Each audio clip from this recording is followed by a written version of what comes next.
今次案例係為海柏峰二期當中461平方尺嘅 2B 座 A 室兩房單位，以木條紙去設計一個簡約嘅新樓室內設計案例。呢次係開放式廚房，喺規劃上客人放工想 chill 啲同埋放鬆啲，咁我哋就一改一般飯廳擺餐台椅嘅做法，變成吧台形式，將佢同高身櫃、電視機櫃以木紋條紙設計融合成一體。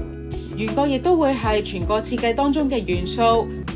同埋加入唔同嘅燈效，令成個廳可以因應唔同嘅燈光，做出唔同氣氛。書房以簡單嘅模式去規劃，正如你睇到嘅圓角，亦會出現喺家私同天花嘅設計入邊。緊窗亦都會有造型嘅燈飾，點綴一下呢一個空間。主人房今次你哋都用盡地方喎。